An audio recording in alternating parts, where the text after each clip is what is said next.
Oštrenje noža od kosilice često se zanemaruje i uzima zdravo za gotovo, ali činjenica je da ako nije oštar, nož neće sjeći travu, kida je para i čupa.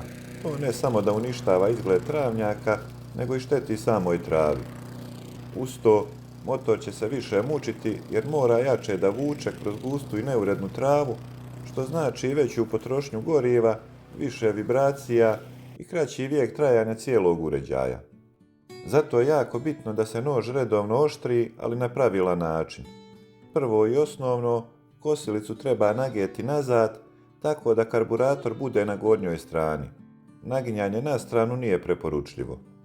Da bi skinuli centralni šaraf, nož bi trebalo fiksirati, a to možemo uraditi nekom stegom ili jednostavno podmetnuti bilo šta na onu stranu na koju se odavija. Ovo je, da kažem, normalni navoj, nije kontra kao kod trimera. Što se tiče ključa, najčešće je to 17, iako kod nekih modela može biti i 19. Pošto ponekad, ako se šaraf ne skida redovno, zna biti tvrd i najpogodniji alat za odavijanje je gidora ili okasti ključ.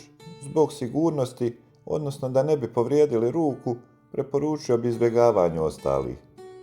Prije nego što potpuno skinete nož, obavezno obratite pažnju kako je bio okrenut. Ljudi često vrate nož naopako, pa umjesto da kosi, on samo mlati travu i pravi kašu. Ova ima zavrnute krajeve prema gore, pa to nije problem, ali neki manji modeli nemaju, pa valja obratiti pažnju. Kada skinete nož, dobro ga pogledajte. Ako je iskrivljen ili ima velike udare od kamena, možda je vrijeme da ga se zamijeni. Oštrenje tu više neće puno pomoći.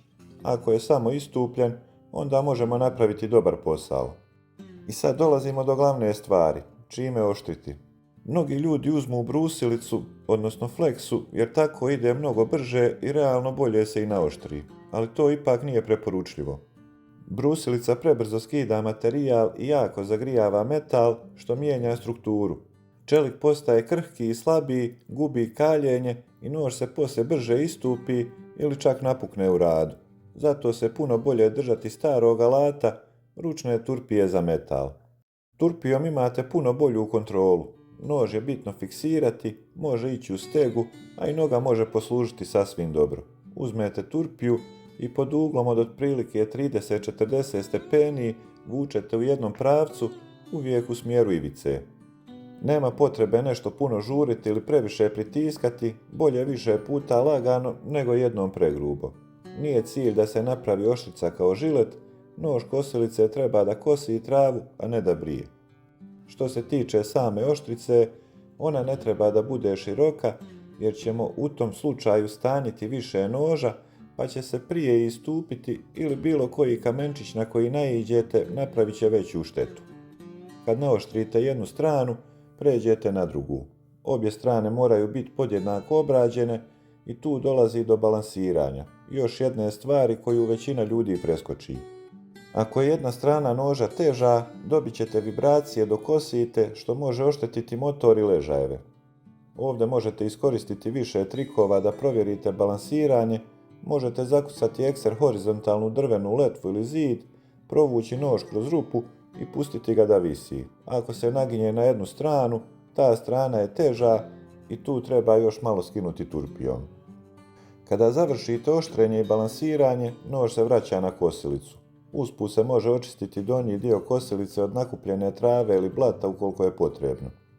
Nož se postavi tačno onako kako je i bio, obratiti pažnju da su ivice okrenute u smjeru rotacije i dobro ga pritegnuti. Ne previše zbog navoja, ali dovoljno da se ne odavije tokom rada. Preporučuje se da se nož oštri svakih 20 do 25 sati rada, a ako se kosi po kamenitom ili neravnom terenu, može slobodno i češće. Ako primijetite da vam trava izgleda kao da je neko čupao umjesto kosio, to je jasan znak da je vrijeme za turpiju.